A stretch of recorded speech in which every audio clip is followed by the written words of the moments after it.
Salut à toi, compagnon dessinateur.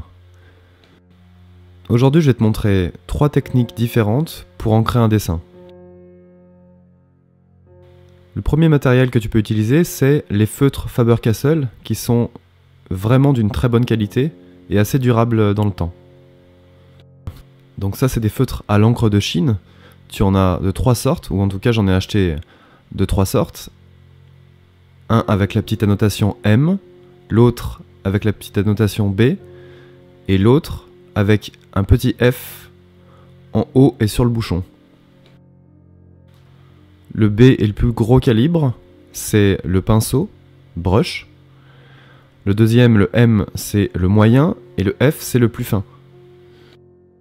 Ensuite, tu as le Pocket Brush de chez Pentel, avec sa petite recharge.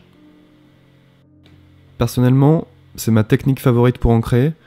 Ça m'évite de prendre des pinceaux et de les tremper toutes les 2 secondes dans de l'encre de Chine. Bien que parfois ce soit un tout petit peu moins précis que d'avoir des calibres différents à côté de soi, mais ça fait vraiment l'affaire. La troisième technique, c'est la technique de la plume, que je ne vais pas forcément démontrer aujourd'hui, mais je vais juste vous montrer ce que j'utilise.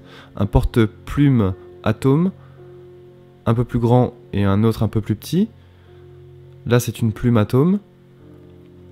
Et sur le deuxième, c'est une plume Nico G que j'ai achetée au Japon.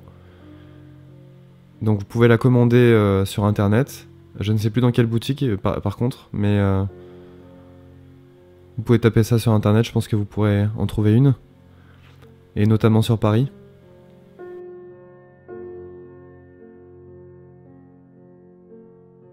Là vous avez vu comment ça s'enfile.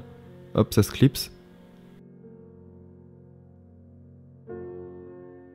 Ça c'est un crayon bleu qu'utilisent les animateurs. C'est bien pour faire partir le crayon quand on scanne son dessin. Donc ça c'est un Col Erase que j'ai trouvé en Belgique. Donc vous pouvez l'acheter sur les boutiques belges.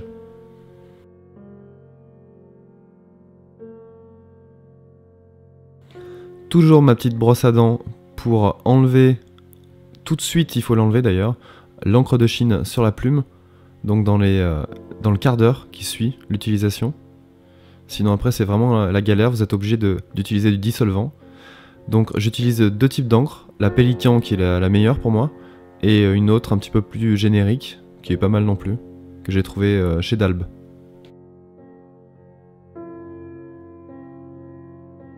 Voilà, donc pour commencer, on peut utiliser donc la plume. Alors la plume, la plus petite, l'atome, elle peut rentrer dans la petite réserve qu'il y a sur le bouchon, ou on peut la faire directement rentrer à l'intérieur du petit pot. Ce qui est bien, c'est qu'avec ce genre de plume, on peut vraiment faire des déliés incroyables et surtout très réguliers, très précis. C'est ce qu'utilisent d'ailleurs les mangaka.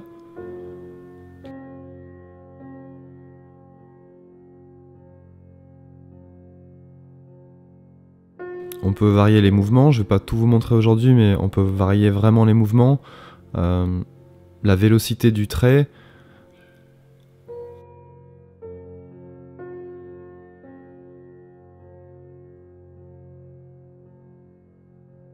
C'est une sensation assez incroyable, c'est vraiment à essayer. Alors le problème avec cette technique, c'est que ça met du temps à sécher, c'est un petit peu embêtant. Là je travaille sur du papier Bristol. Et sur du papier Bristol, comme il est un petit peu imperméable et très lisse, c'est difficile de ne pas faire de bavure de temps en temps. Donc c'est pour ça que j'ai toujours des petits pinceaux à côté de moi avec de la gouache blanche.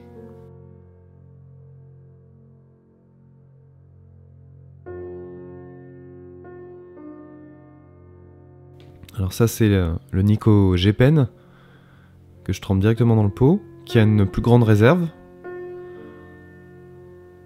Donc plus la plume sera vieille et plus elle fonctionnera bien, parce qu'elle aura été un petit peu polie au niveau de la mine, donc elle glissera mieux, elle adhérera moins au papier. Et puis surtout elle se sera adaptée à vos mouvements. Et le jour où vous cassez une mine, ben, vous êtes obligé de la changer et de recommencer. Et là, vous pouvez aussi tourner la mine, c'est ce que font des fois les mangaka, c'est-à-dire qu'ils tournent la plume et ils seront capables de faire des traits beaucoup plus fins et vraiment très très fins. Voilà, comme ça, et fin et homogène, ce qui est vraiment très pratique pour certains détails. Si par exemple vous voulez hachurer les ombres ou les plis, ou peu importe, pour des tout petits détails, c'est vraiment pratique, c'est une petite astuce.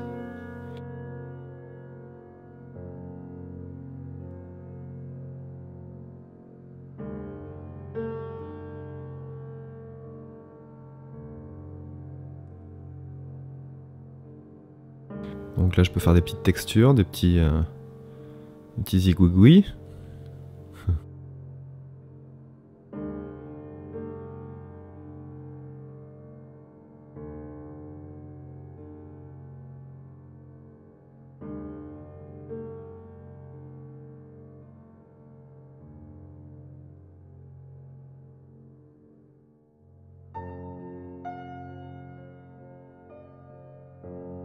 Donc vous avez vu, l'inconvénient c'est quand même aussi de devoir parfois refaire ses traits parce qu'on n'a plus assez d'encre dans la réserve. Mais il existe bien sûr des plumes calligraphiques qui sont un petit peu moins précises, un peu moins souples. Mais ça existe, hein, des plumes calligraphiques avec des recharges. À l'époque j'en avais une, mais comme elle n'était pas assez souple, je l'avais changée. C'est vrai que rien ne vaut une vraie plume.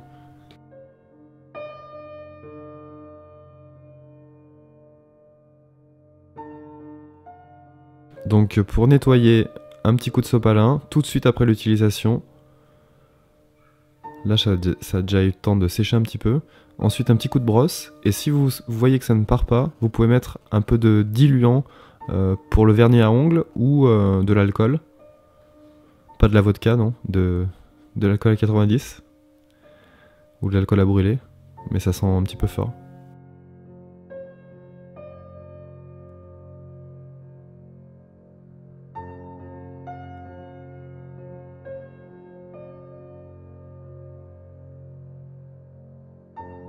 Donc vous allez certainement, si vous faites des traits, enfin des mouvements un petit peu trop verticaux, qu'est-ce qui va se passer? C'est que vous allez prendre vos poils de la brosse à dents dans la petite encoche qu'il y a au milieu de la plume. Donc essayez de ne pas trop forcer et faites des mouvements aussi un peu horizontaux sur la largeur.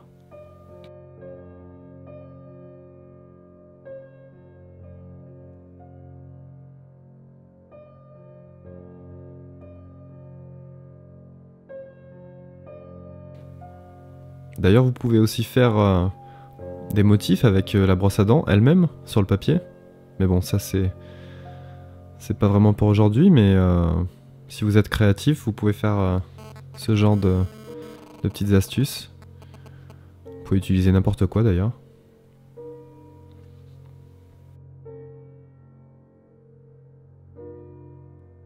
Donc ça c'est ma technique préférée, c'est le Pentel, le Pocket Brush de chez Pentel. Alors il est vraiment extrêmement bien, j'en ai deux, j'en ai toujours un de réserve. Mais je l'utilise vraiment souvent celui-là. Ça fait maintenant 6 ans que je l'ai, il n'a pas bougé, et le deuxième m'a pas forcément beaucoup servi. Mais comme j'ai deux trousses, et que je pars souvent à droite à gauche, j'aime bien en avoir un deuxième. Un sur mon bureau et un dans une trousse.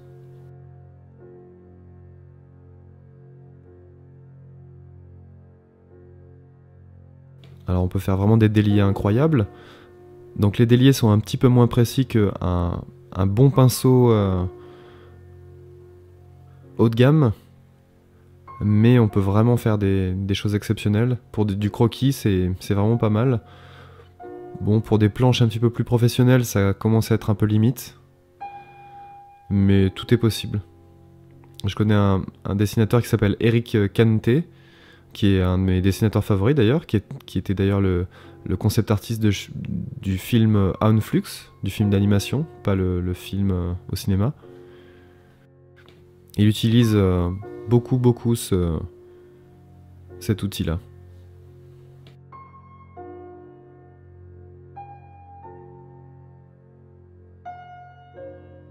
on peut faire vraiment des textures, des déliés, tout ce qu'on veut. On peut changer la vitesse du trait, et ça peut faire des choses pas mal, des traits assez droits, assez confiants.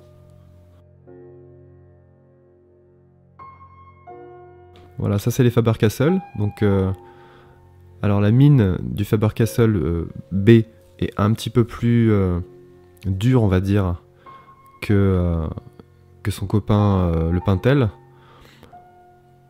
Et ça se sent dans le trait. On le voit tout de suite, c'est plus régulier. Donc on va dire que c'est un peu plus pour les débutants. Je dis pas que le Pocket Brush ne peut pas être utilisé par un débutant, mais vous allez voir tout de suite la différence. C'est pas la même qualité de trait. On peut faire des choses beaucoup plus rapides, beaucoup plus précises rapidement avec le Pentel. Avec le Faber-Castell, pardon. Mais le Pentel, vous mettrez au moins bien 2 mois à vous en servir correctement. C'est vraiment difficile. Une petite astuce, c'est de l'attraper par le dessus et d'éviter de trop l'incliner. Si vous l'inclinez trop, qu'est-ce qui va se passer? Vous allez avoir un petit problème au niveau de la surface qui touche le papier, en fait. Ce qui va faire que vos déliés seront beaucoup moins précis que si vous le penchez un peu plus vers le haut.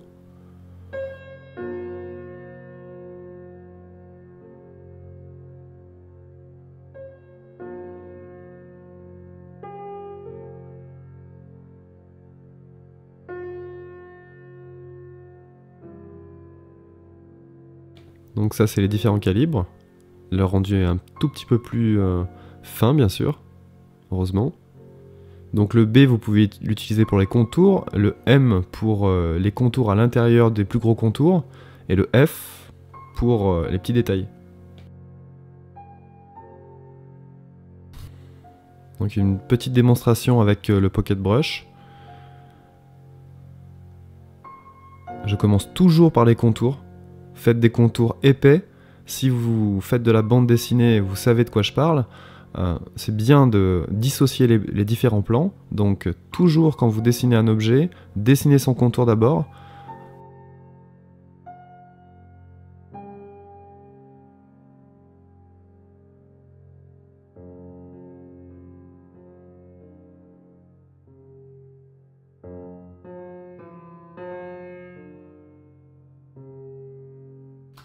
Alors je vous conseille, quand vous faites un contour d'objet comme ça, de ne pas trop essayer de faire des déliés, c'est-à-dire des traits avec une modulation de pression. Bon là je le fais un petit peu, mais faites-le un minimum, parce que ce qui va se passer, c'est que vous allez vous retrouver avec des informations qui sont un petit peu distrayantes pour votre spectateur.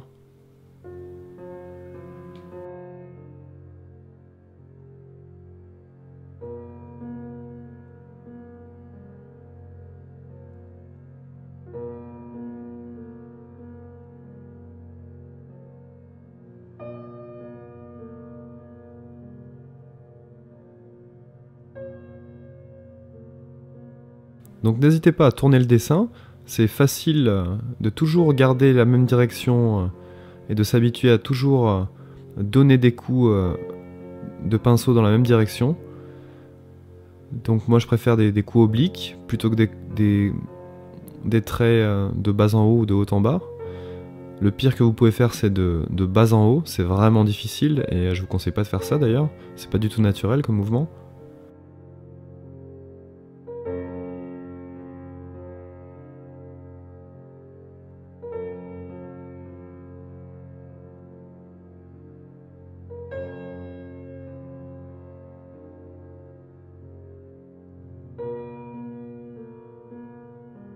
Donc je commence un petit peu l'intérieur maintenant. Alors par quoi commencer?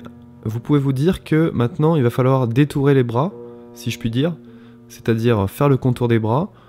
Vous pouvez appuyer à peu près pareil que le contour de la femme, si vous avez envie. L'essentiel c'est de dissocier encore une fois les plans, donc les épaules des mains par exemple.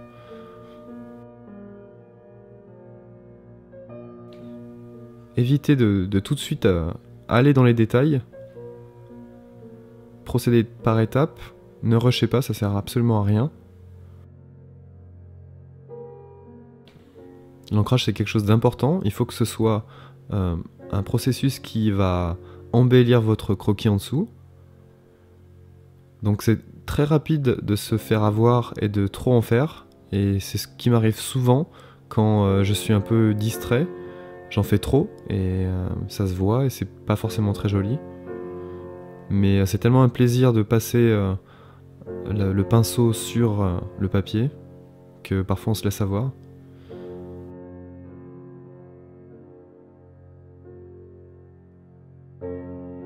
Donc je détache bien les mains du visage, le contour des doigts, le contour du col du pullover.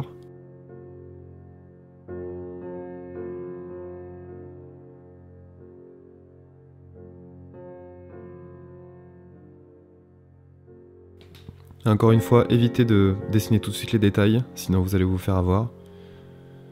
Vous allez vous planter et vous allez faire un ancrage qui est pas spécialement réussi, et voire même raté.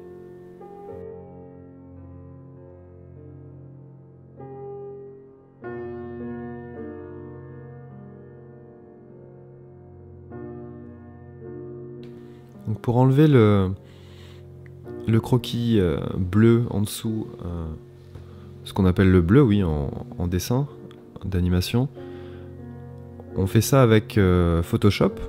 On peut faire ça aussi directement sur le scanner.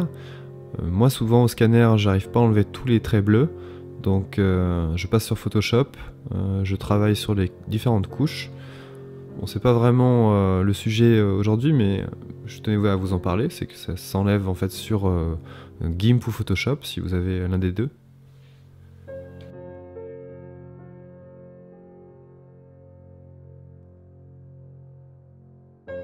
Voilà, je fais pareil avec la main droite. La petite manche.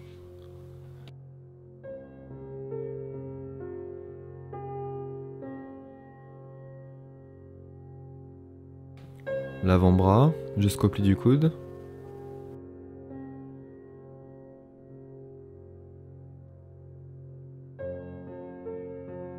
Alors pour être précis avec le pocket brush, il ne faut pas aller trop vite, il faut essayer d'être léger, de calculer à l'avance sa direction et sa trajectoire.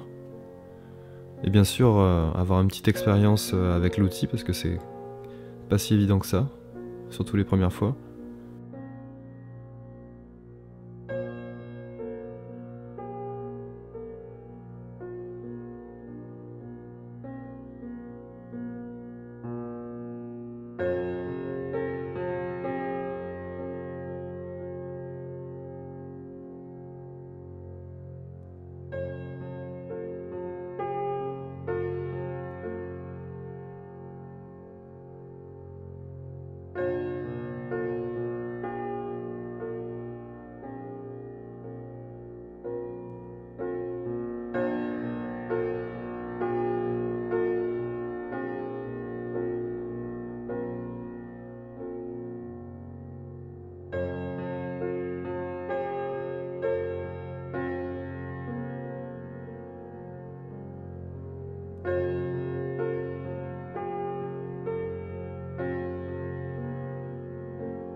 Donc vous avez remarqué que j'ai un style, si vous connaissez un peu Michael Turner, qui est décédé il y a quelques années maintenant, l'auteur de Fathom et de Witchblade, un comics américain. Donc moi j'ai un peu un style entre, donc Michael Turner et Scott Campbell et d'autres. C'est vraiment mon style de dessin, ça vient tout seul maintenant. C'est vrai que je m'en suis longtemps inspiré, donc maintenant ça y ressemble un peu.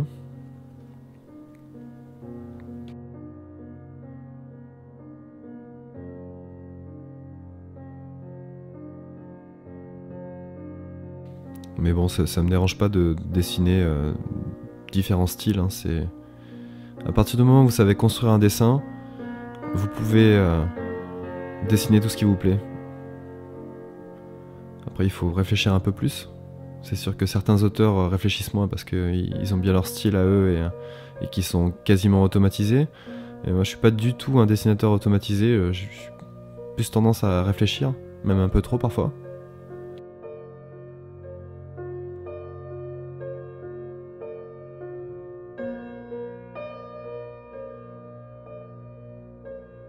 Donc je détourne le contour des cheveux. Pour l'instant, je fais que la périphérie. Vous avez vu que j'ai fait que les grandes formes pour l'instant. Je me suis pas trop attardé sur les détails.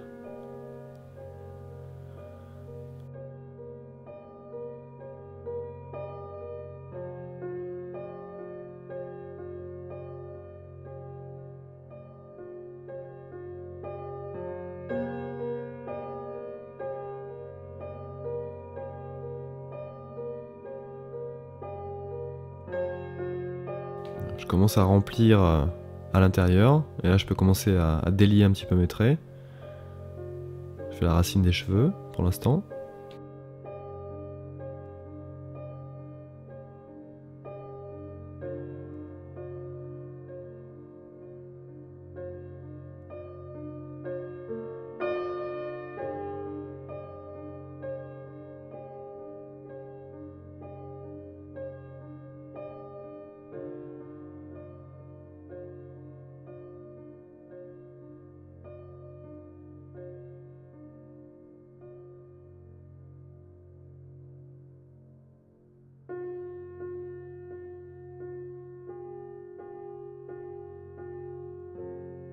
Bien, je vais commencer à attaquer le visage. Donc je vais passer directement sur le nez.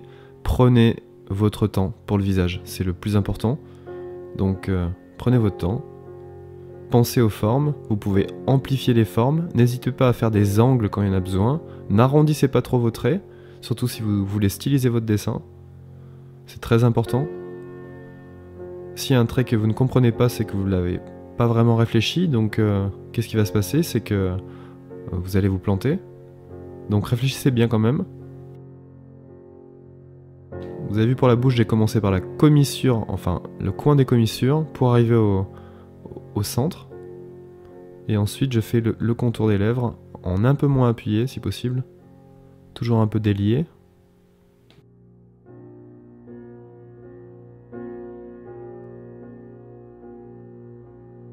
La lèvre supérieure.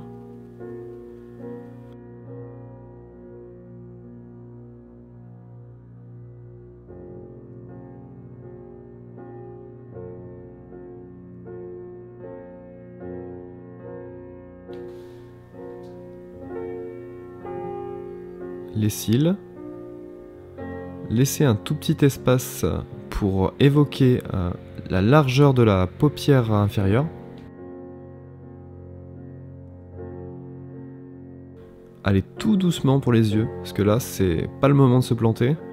La gouache blanche ne va pas trop rattraper un boulot sale au niveau des yeux, donc prenez votre temps, allez-y petit à petit, comme si vous sculptiez vos formes avec le pinceau. Je pense directement à mettre un petit reflet dans l'œil.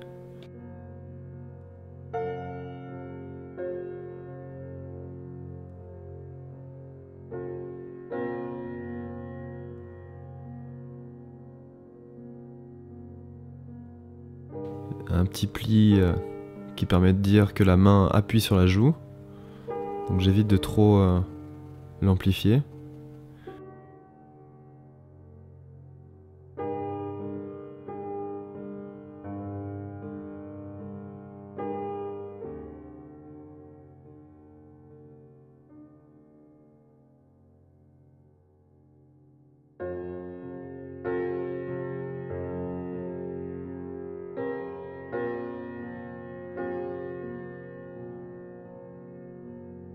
Le contour des cheveux de l'autre côté, sur l'épaule gauche, à notre droite.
Voilà, je commence l'intérieur des cheveux.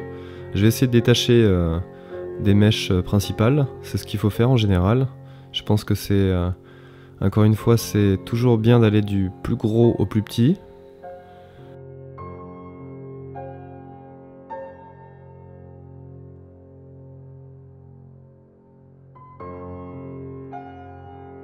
Et ça permet surtout de ne pas se perdre dans les détails et de se rendre compte un quart d'heure ou 20 minutes après que vous avez fichu en l'air votre dessin.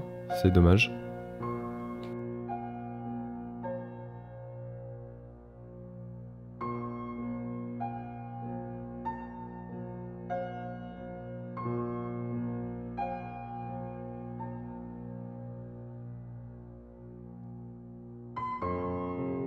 Donc si vous souhaitez coloriser vos dessins de façon réaliste, je vous conseille de pas trop justement dessiner des traits qui sont gros parce que ça ne vous sert absolument à rien.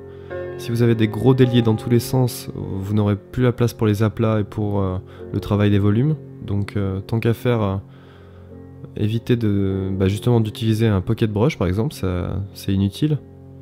Mais si vous utilisez des aplats simples avec des petites textures assez infimes, vous pouvez vous régaler sur les déliés et c'est toujours une bonne chose de se faire plaisir avec son pinceau.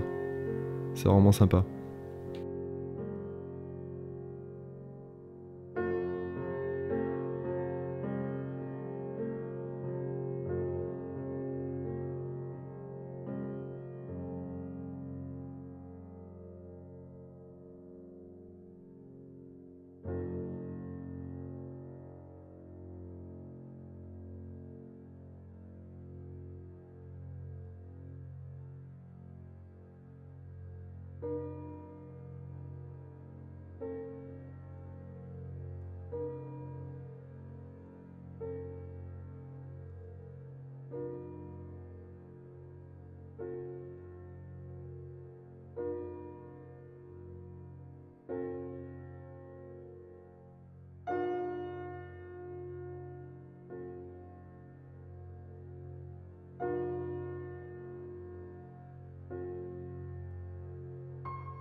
Voilà, j'ai détaché 2-3 mèches de devant. Et c'est toujours une bonne idée de décomposer votre chevelure en 3 parties, ou en 2 parties. Une avant, une au milieu et une en arrière. Et c'est ce que préconisait d'ailleurs J. Scott Campbell, le dessinateur de Danger Girl. D'ailleurs ça marche pour tout, hein. Ça marche pour les différentes parties de la main, pour les différentes parties de la bouche. Quand vous divisez, c'est que à quelque part vous avez compris la structure d'un objet. C'est toujours bon signe. Si vous ne savez pas par quel bout prendre un objet, c'est que vous n'avez pas compris sa structure. Donc n'hésitez pas à diviser les objets.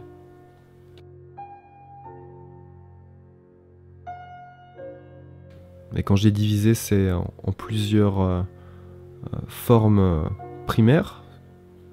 Le sphère, le cube, la pyramide, le cylindre.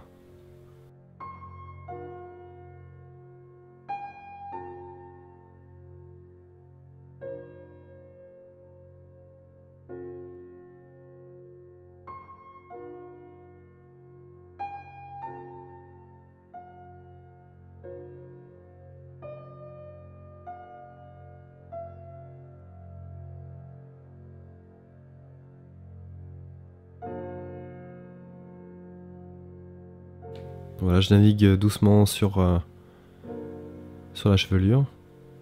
J'essaie de donner un peu de vitalité à mon trait, un peu de changement de direction. J'ai pas envie que les cheveux soient trop raides, j'ai envie qu'ils soient un peu, on va dire, en volume.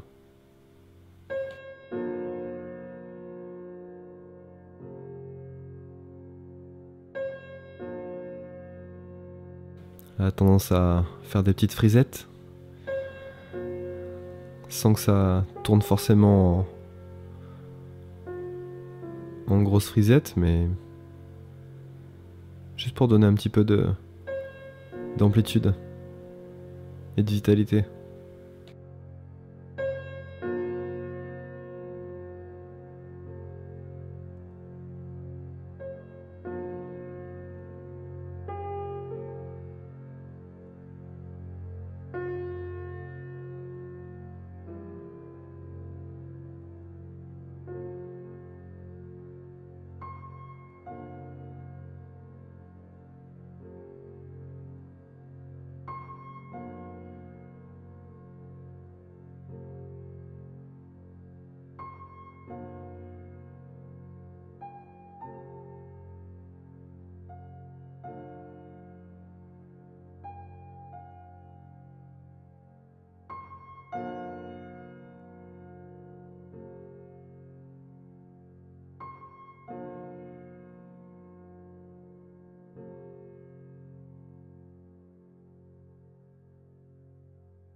Alors, si vous avez lu mon article sur le dessin de T, le T, la lettre, donc le T en fait, c'est une technique qui permet d'évoquer les raccourcis dans la perspective.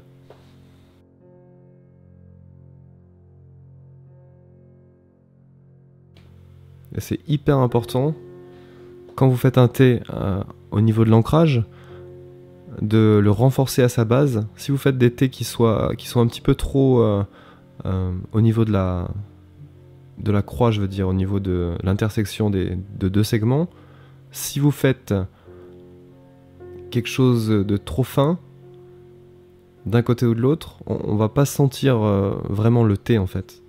On va se dire tiens, c'est un peu mou comme rendu. Donc n'hésitez pas à bien appuyer votre T, et notamment à l'intersection des deux traits.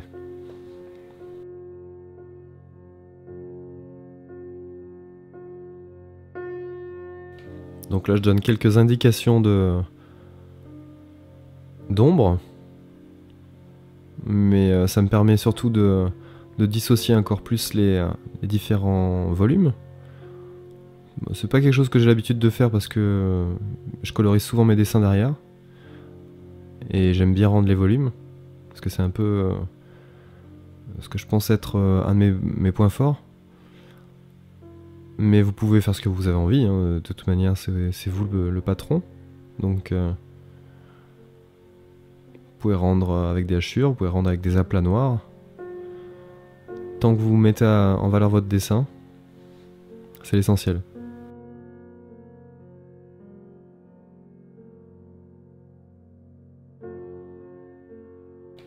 Donc là je commence à être très très doux sur mes appuis. Je vais tout doucement et je vais vraiment avec la pointe du pinceau.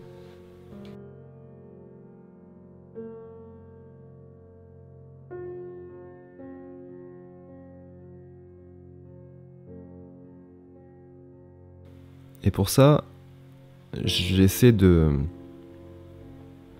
mettre mon majeur sous mon index en fait, et c'est mon majeur qui va m'aider en fait à modérer cet appui. Donc la pince entre le pouce et l'index est un petit peu surélevée par le majeur en dessous. Donc là on le voit pas forcément, mais je vous le dis.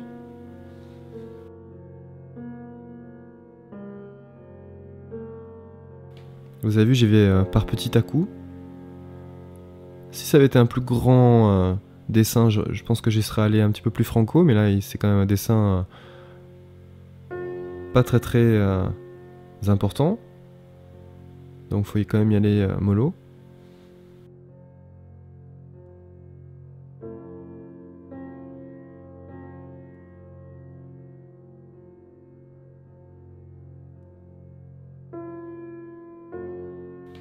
Hop, les petites stries du pull. Évitez de trop les appuyer, sinon ça va ressembler aux doigts qu'on voit en haut. Donc ce serait une erreur. Vous pouvez être créatif pour les motifs. C'est vraiment quelque chose que... C'est vraiment une bonne partie de l'ancrage, ça. Quand on arrive aux motifs et aux textures, c'est que on peut se faire plaisir. Parce qu'on a déjà démarqué tous nos contours. On a déjà dissocié tous les plans qu'on avait envie de dissocier. Donc, et bien sûr, il faut pas trop appuyer. Ça, c'est sûr. Donc il y a différentes techniques utilisées par les auteurs de comics aux US. Et notamment au niveau des contours des traits, des textures, etc.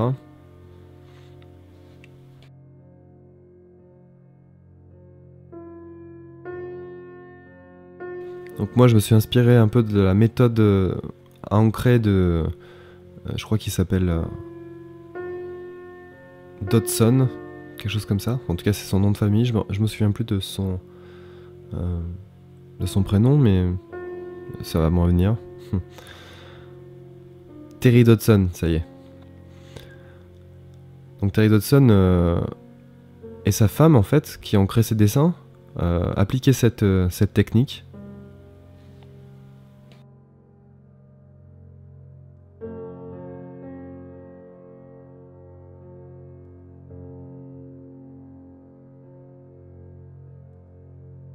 Donc les contours du plus grand au plus petit objet. Et ensuite, parfois utiliser aussi la perspective. Imaginons que vous voyez, je sais pas, imaginons que la même fille que je suis en train de dessiner tend la main vers la caméra. Qu'est-ce qui va se passer? Il va y avoir bien sûr un effet de perspective. Donc on va avoir la main un petit peu plus grosse par rapport au reste du corps. Et typiquement, un encreur qui se respecte et qui sera un petit peu expérimenté saura tout de suite qu'il va falloir varier l'épaisseur du trait du bout des doigts jusqu'à l'avant-bras. Donc dites-vous aussi que vous pouvez utiliser les déliés pour un effet de perspective accru. C'est ce que je fais de temps en temps. Ici, là, tout est au même niveau, donc ça vaut pas le coup. Je peux essayer d'épaissir un peu les traits au niveau des ombres, ça c'est possible.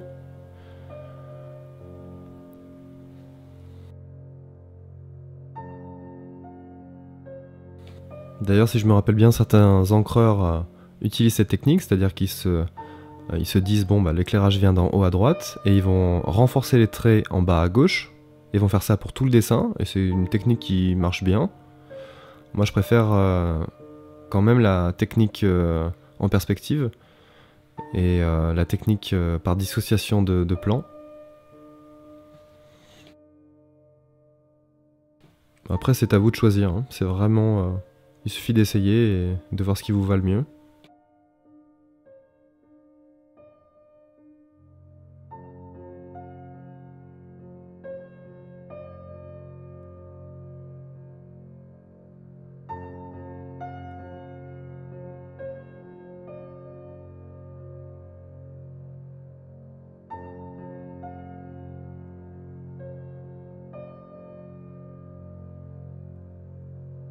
Donc là vous pouvez utiliser, pour les endroits qui sont un peu plus discrets, vous pouvez utiliser des aplats ou des hachures ou ce que vous voulez, des textures. Donc là comme le pull est un peu épais, je voulais faire en même temps une texture, en même temps une ombre. Et comme c'est pas un endroit sur lequel je voulais attirer l'attention, j'ai préféré poser mes textures à ce niveau-là. Et poser une espèce d'aplat de texture.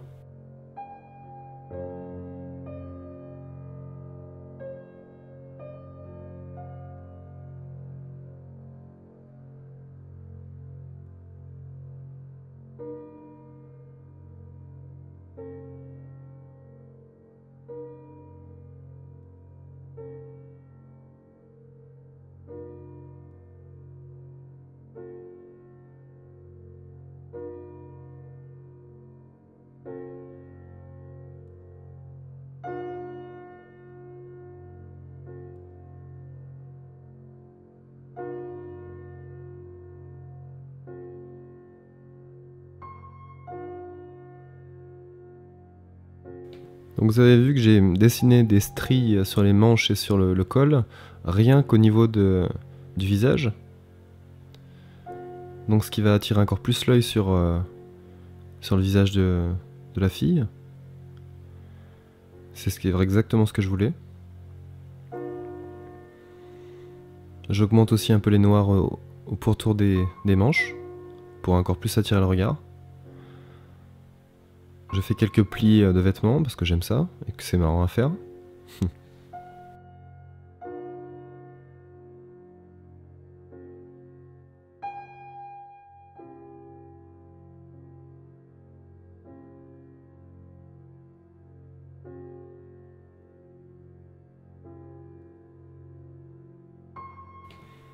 J'ai toujours aimé la mode et m'inspirer un petit peu de la mode actuelle et de ce qui se fait dans les créations, dans les défilés.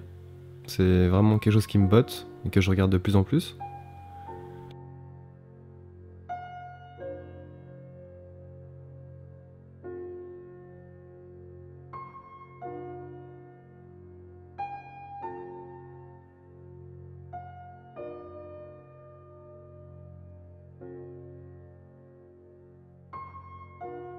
D'ailleurs, je m'intéresse aussi à la photographie en général, à la photographie de design, d'architecture, plein de choses. Je pense qu'il faut savoir aussi sortir de ce qu'on aime le plus pour être plus créatif. Je pense que c'est vraiment important. Je me rappelle au début, j'étais juste obnubilé par le dessin tout seul. D'ailleurs, j'étais obnubilé par les comics en général. Après, je me suis dirigé un peu plus vers le manga. Mais ça, je vous parle de ça, c'est au tout début, donc il y a un peu plus de 8 ans. Et maintenant, c'est la bande dessinée, c'est un peu tout. J'aime bien varier. Je m'ennuie quand je fais que les mêmes choses tout le temps.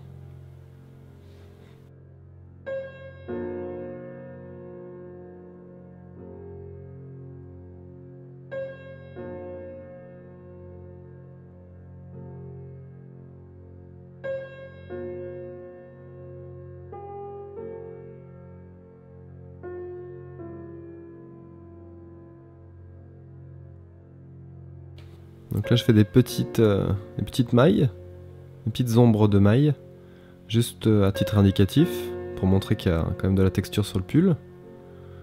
Donc j'essaie de resserrer à certains endroits, pas besoin de le faire sur tout le pull, c'est pas nécessaire, juste à certains endroits, c'est suffisant.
Donc là j'ai décidé de mettre un petit peu plus de rouge à lèvres. Et là comme vous êtes obligé de travailler en noir, bah, il va falloir faire attention de pas trop en mettre. Bon moi j'en ai mis une quantité industrielle, mais peut-être que vous en mettrez un peu moins. Donc ça a toujours été une un problème ça les lèvres avec le pinceau. Donc soit on détaille trop, soit surtout à ce format-là, c'est un peu délicat. Mais bon, s'il a des lèvres de gothique, c'est pas très grave.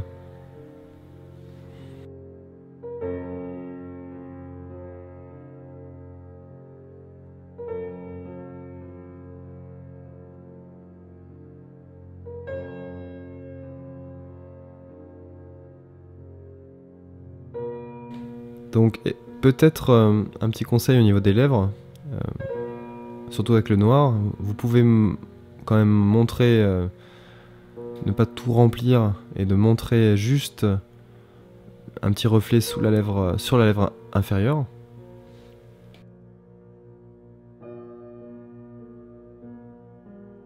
Et de remplir toute la lèvre supérieure.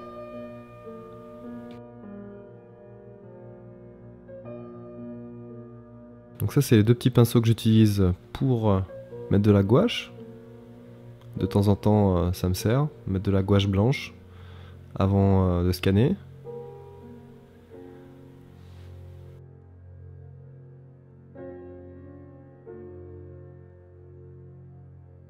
J'ai failli en mettre sur mon buvard. C'était pas volontaire.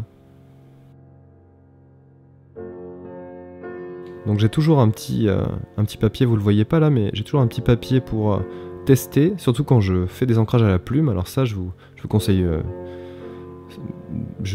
toujours d'avoir un papier pour la plume. Ça, c'est clair. Essayez toujours à côté avant d'aller sur votre papier. Et pourquoi? Parce que vous pouvez avoir des problèmes de réserve. Si vous remplissez trop votre réserve de la plume, ce qui va se passer, c'est que quand vous allez appuyer sur le papier, hop là, une petite goutte. Et le problème, c'est que la goutte, elle va s'étaler. Et tout dépend de votre papier, mais ça risque d'être un petit peu embêtant. Donc là, j'ai salivé sur le sopalin, mais c'est une technique qui fonctionne bien. Et en plus, dans la salive, il y a des nutriments qui font que les poils naturels des pinceaux sont en fait nutris, sont nourris par la salive. Un bon truc à savoir. Et si vous voulez aller encore plus loin, vous pouvez passer votre pinceau sur votre front et le sébum donne une souplesse et préserve vraiment le pinceau. Donc c'est des petits trucs à savoir de dessinateur chevronné.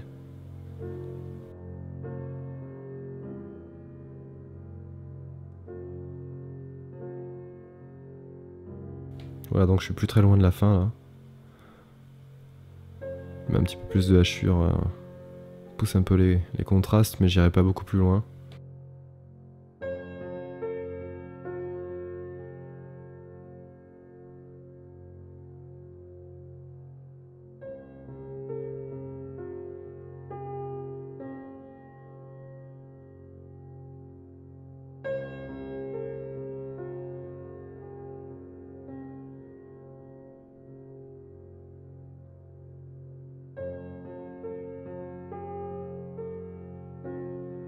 La petite signature.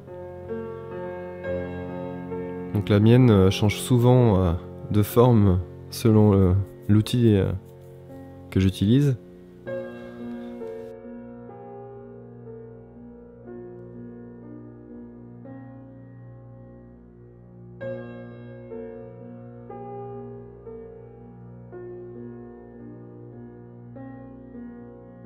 Et voilà, un de fait.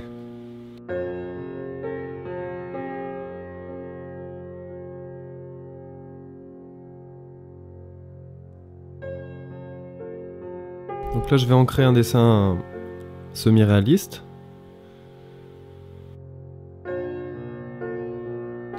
Donc même méthode, j'encre les contours.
les contours des bras à l'intérieur parce qu'ils sont plus en avant par rapport au buste.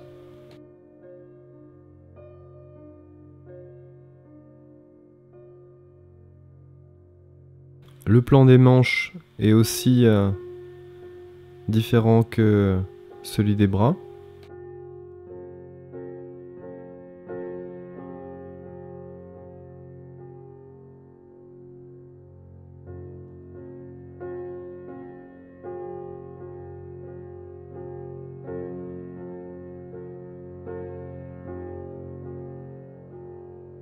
Les cheveux sont sur un autre plan que le menton et l'oreille.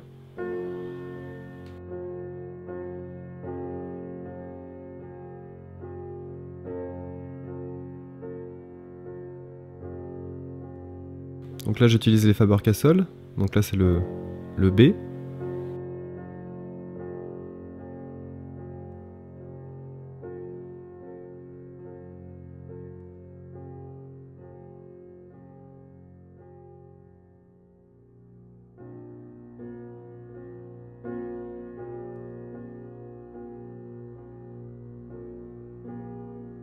Donc je fais exactement pareil que pour le dessin précédent. Pour l'instant je marque les contours, et là ça va du nez aux lèvres jusqu'au menton, vu que le visage est de 3/4, pour bien dissocier la paupière derrière.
Donc là je mourais d'envie de dessiner les doigts, donc voilà, j'y vais, ça c'est fait.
Voilà le contour des mèches principales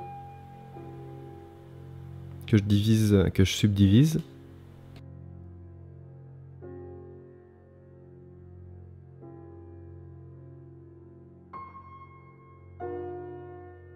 Là, je suis hors champ. C'est magique. Désolé.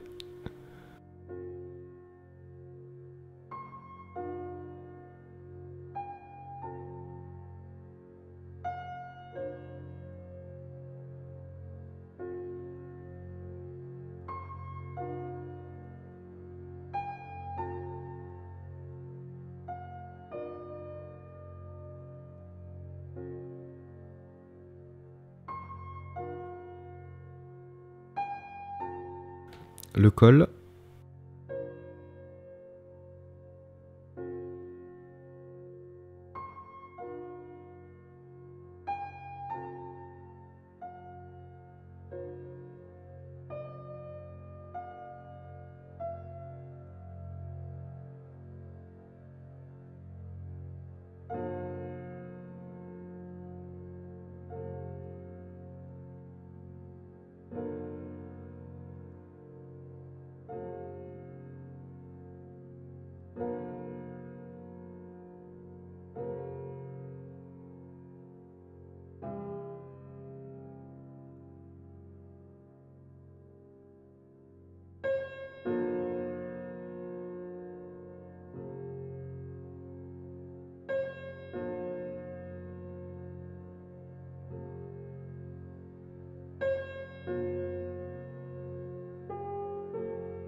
Donc comme d'habitude pour le visage, je vais tout doucement. Et là j'ai utilisé le numéro M, enfin la lettre M,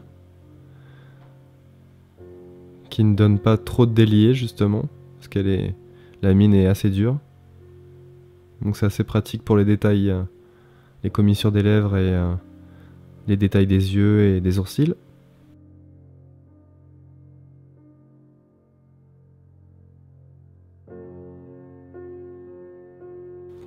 Pour ancrer un visage de femme, je vous conseille de pas trop appuyer. Si vous appuyez trop et si vous faites trop de détails, il va y avoir de sacrés soucis et vous allez vieillir le visage. S'il s'agit d'une jeune femme, c'est pas trop le but. Donc là, c'est une jeune femme. Donc il faut éviter de trop hachurer.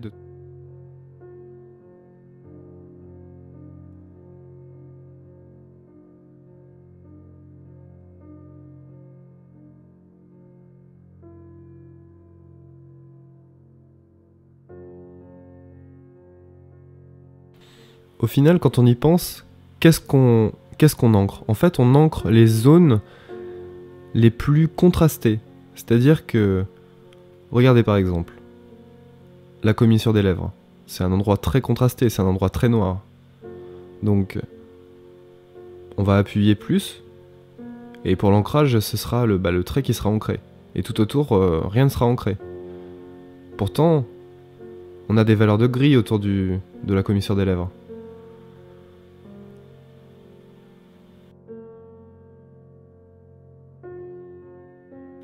Et c'est exactement pareil pour la racine des cheveux. C'est un endroit très noir, très contrasté. Donc c'est là qu'on va mettre notre trait en fait. Entre deux mèches c'est pareil. Entre la paupière inférieure et la paupière supérieure c'est pareil.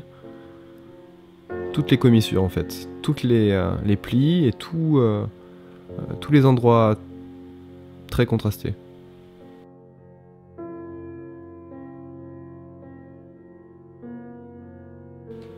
Sauf si bien sûr vous mettez de la texture. Mais si vous mettez de la texture, il faut faire ça de façon très discrète. Donc avec des traits un peu plus petits.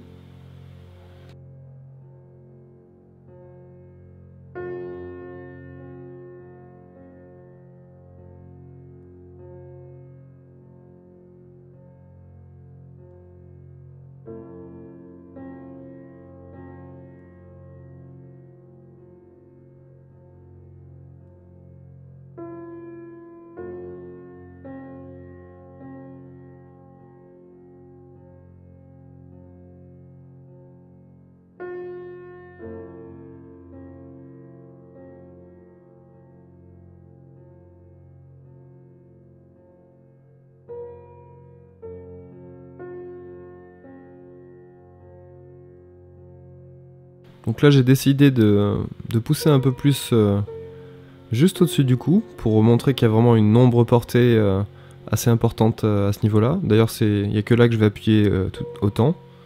Et puis ça permet aussi de mettre en valeur un peu plus le visage. Mais c'est un choix artistique, hein. Après si vous comptez coloriser derrière, de toute manière vous pouvez faire ça sous un logiciel. Alors mon logiciel préféré pour coloriser c'est Sai Paint Tool, c'est un logiciel japonais. Mais bien sûr Photoshop fait très bien l'affaire, hein, c'est clair. GIMP aussi d'ailleurs. Coral Painter est pas mal.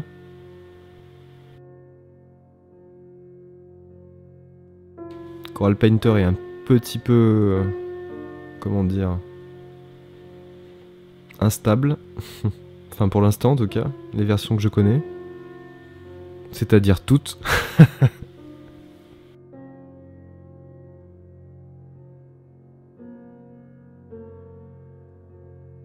Donc avec Sai, je vous montrerai aussi, je sais qu'il y a pas mal d'amateurs de Sai, et moi c'est comme je l'utilise, je montrerai aussi comment je fais pour ancrer les dessins, et c'est vrai que Sai est vraiment bien.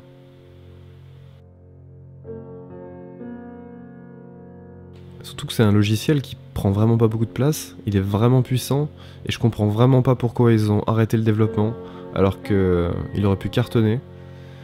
Je sais que pas mal de gens utilisent aussi Manga Studio. C'est vrai que c'est un logiciel ça par contre qui a cartonné. Et je pense que non seulement parce qu'il est bien fait, mais aussi parce que pas mal de mangaka ou d'apprentis manga ont cru que c'était le seul logiciel avec lequel on pouvait dessiner les mangas. Ce qui n'est pas le cas. Et je pense que c'est un coup de marketing on va dire. Mais en tout cas maintenant les versions sont vraiment... Enfin la version 4 est vraiment bien. Moi je l'utilise pas forcément. Mais donnez un essai à ce logiciel qui est très bien.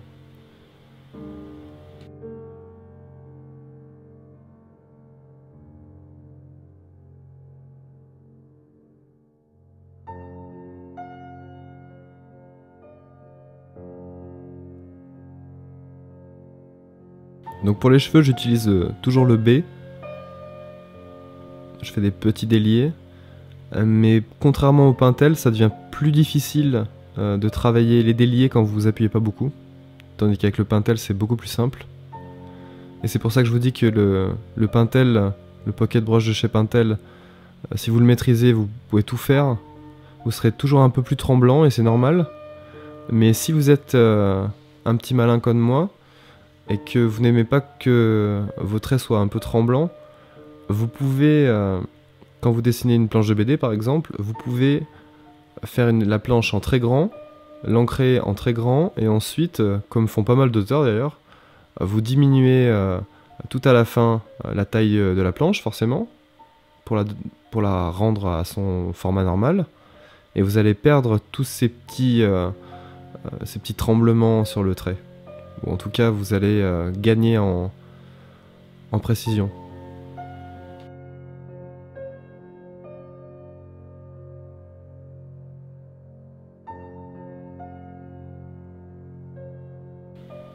Et quand je dis que les BDK le font, je pense que tous les BDK le font. C'est-à-dire que c'est une technique qui est générale maintenant. D'ailleurs, ça a toujours existé, ce phénomène. Et c'est vrai que c'est assez important de ne pas ancrer sa planche au format normal, de toujours l'ancrer au moins 50%, voire 75% en plus, avant de la réduire. Et vous verrez vraiment la différence. Au rendu, ce sera beaucoup plus joli, ce sera beaucoup plus précis, les traits seront plus nets.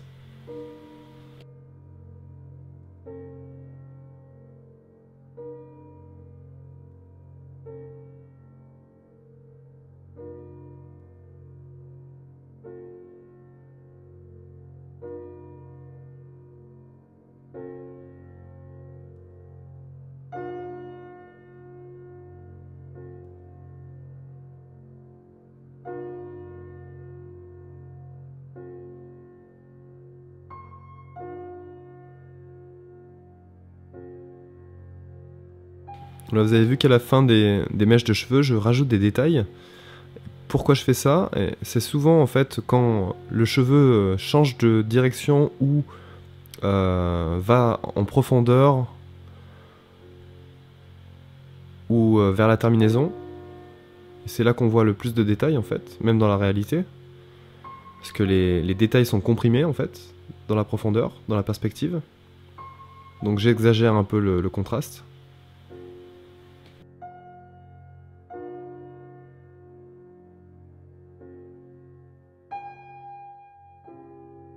Encore une fois, chacun sa technique, hein. Il n'y a pas de règles, il y a juste des conseils.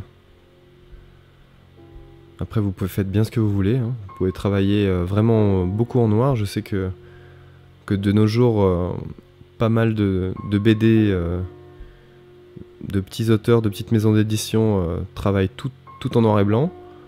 Donc là, vous pouvez y aller un peu plus. Et pour les maisons d'édition un peu plus grandes, en général... faut travailler avec un coloriste, donc là il faut pas trop se lâcher sur les ancrages. Ils font ça aux USA, mais ici ça se fait pas trop. Mais bon, si vous êtes débutant, de toute manière, vous en avez rien à fiche.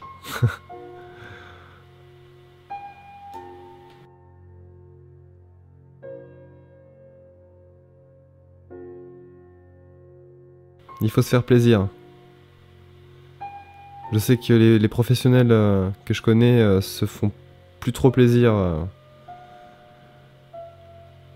Donc en tant qu'amateur, c'est toujours un plaisir de travailler. Donc profitez de votre statut d'amateur. Si vous êtes amateur. Bon, si vous êtes déjà professionnel ou aspirant professionnel, c'est une autre histoire.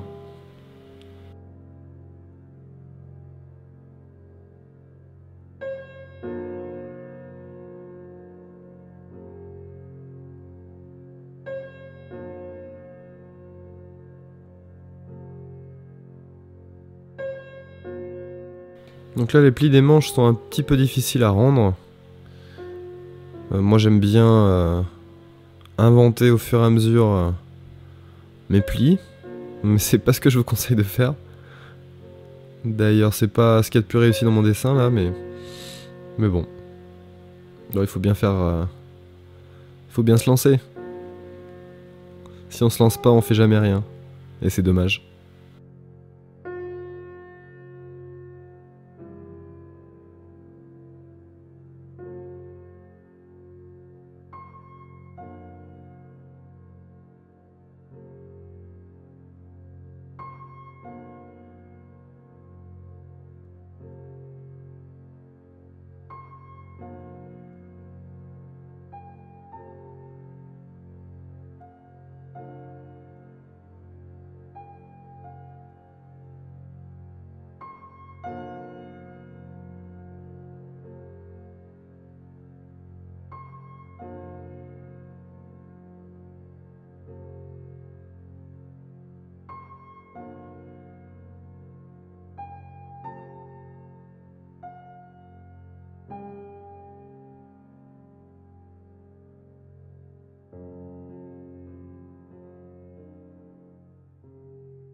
Voilà, donc je rends les détails. À gauche, à droite. J'ai un peu dézoomé pour que vous voyez tout ce que je fais.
Voilà, un de plus. Maintenant, je vais essayer d'ancrer un dessin manga, ce qu'on appelle un SD, un super deformed.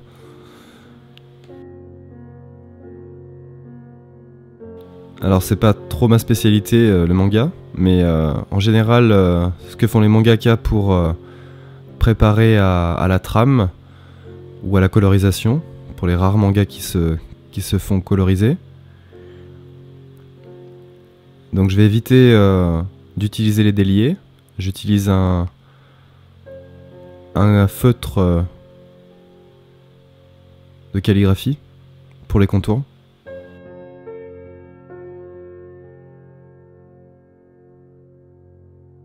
Même principe, je fais d'abord les contours de la totalité du corps.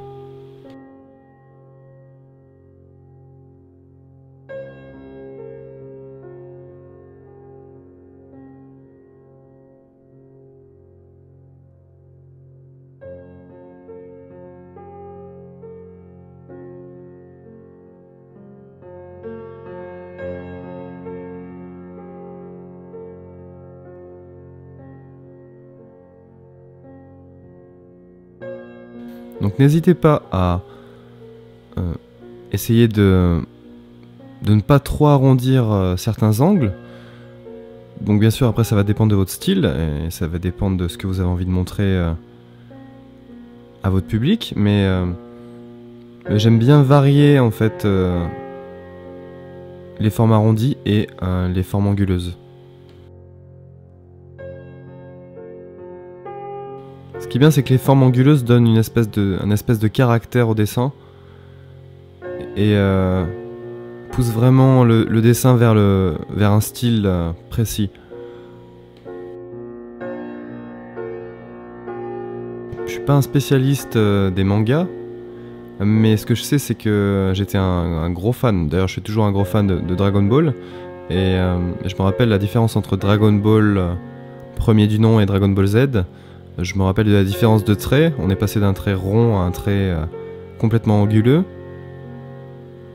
Et c'est vrai que c'est d'autant plus puissant d'utiliser les deux à la fois sur un dessin, c'est-à-dire des formes plutôt rondes, plus des formes anguleuses. Et préférer utiliser les formes anguleuses pour tout ce qui est dur, donc les segments, les bras, les jambes, et les formes un peu plus rondes pour tout ce qui est mou en fait, donc les articulations, les cheveux par exemple, les seins, les cuisses, les muscles.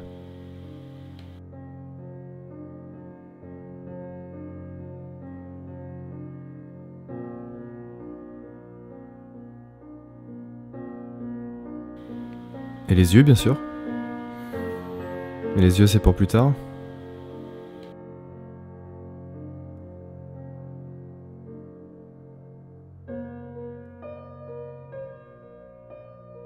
Donc, pour du manga, ne faites pas trop compliqué.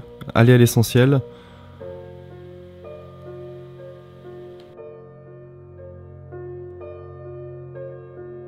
Vous pouvez tout rendre avec la même épaisseur. Ou varier si vous avez envie. Mais pour de la colorisation derrière, vous pouvez tout à fait utiliser le même feutre pour tous les contours.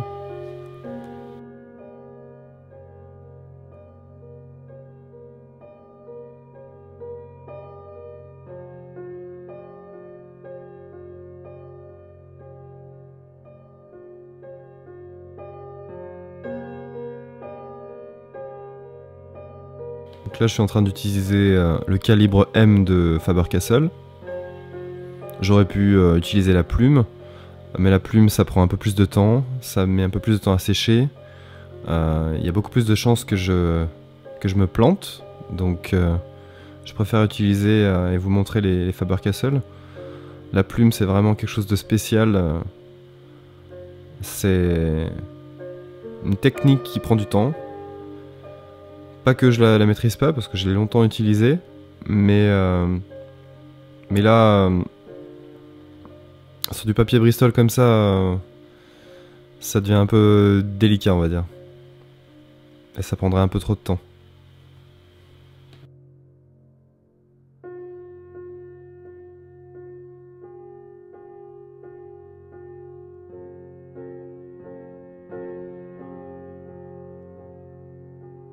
Donc les nez, vous n'êtes pas obligé de représenter un nez pour le manga, mais après c'est vous qui voyez. En général, certains mangaka représentent en fait l'ombre qu'il y a, l'ombre portée entre le nez et la joue. Mais vous pouvez utiliser juste un point ou juste deux traits de narine ou rien du tout. Ça arrive souvent d'ailleurs. La plupart du temps dans les SD, il n'y a pas vraiment de nez.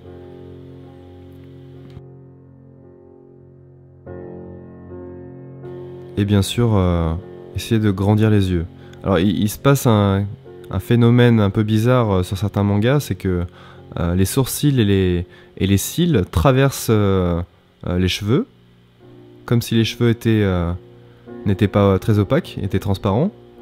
Donc ça c'est encore une fois c'est le style manga et pas tous les mangaka l'utilisent, mais c'est vrai que ça permet de montrer l'expression du visage même si les cheveux passent devant. Donc on va dire que c'est assez marrant comme détail.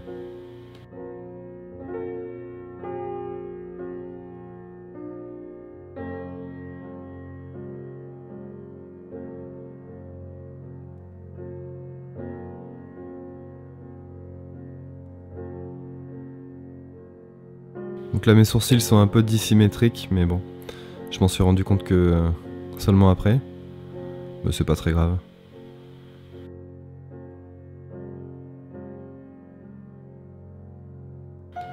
Au pire, vous pouvez utiliser de la gouache pour corriger ça. Ou alors, si vous scannez votre dessin et que vous pouvez retoucher ça sous Photoshop, faites-le sous Photoshop. Rien ne vous en empêche.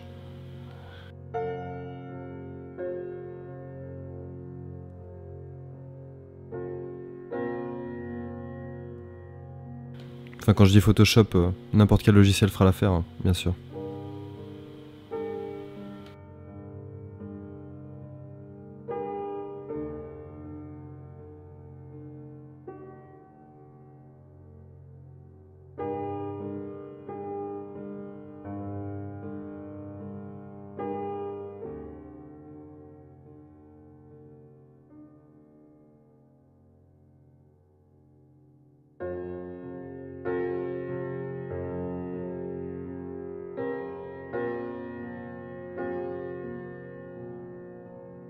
Je fais une étoile un peu ridicule sur sa boucle de ceinture, mais bon, c'est pas grave.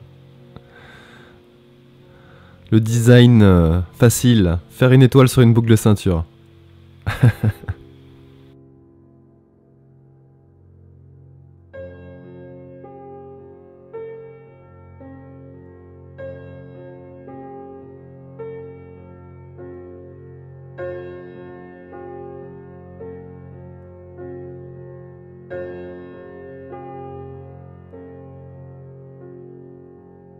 J'ajoute quand même quelques détails, ça peut toujours servir.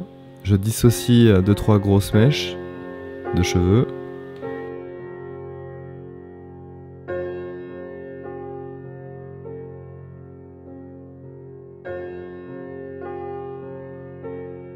D'ailleurs pour du manga c'est pas nécessaire de faire autant de détails, mais bon, j'ai tellement l'habitude.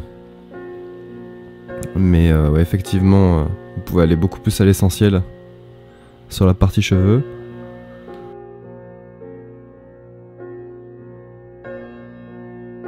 D'ailleurs certains mangaka ne font que le reflet des cheveux, sans représenter en fait les contours des mèches. Donc c'est un bon raccourci aussi. Et c'est vrai qu'en représentant le reflet, on peut représenter le volume général des cheveux.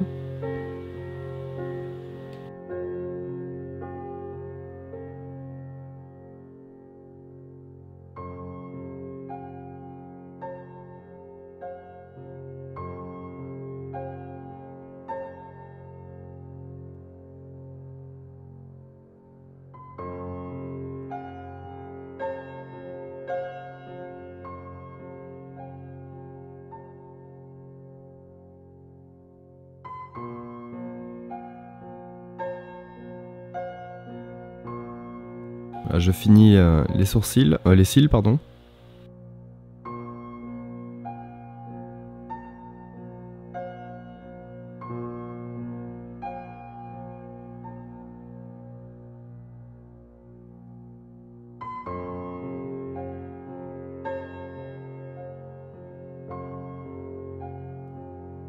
Voilà, j'espère que vous avez apprécié la vidéo. Si vous avez des questions, n'hésitez pas à les mettre soit sur le blog, soit sur le flux de commentaires YouTube. Et puis je vous souhaite une très bonne journée ou une très bonne soirée. À très vite.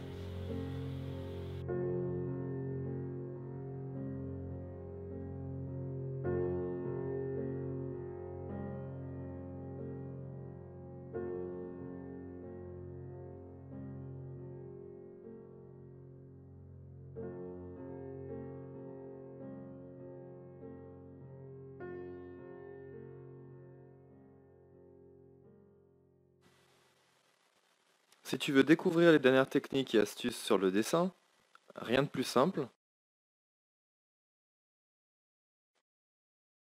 Dans ton navigateur, tape apprendre-a-dessiner.org. Ensuite, fais défiler l'écran et regarde sur la colonne de droite. Tu verras un encart inscription. Tape ton nom, ton adresse email et clique sur Je m'inscris. À partir de là, tu vas recevoir un courrier de confirmation et si ce n'est pas le cas, n'oublie pas de regarder dans tes spams.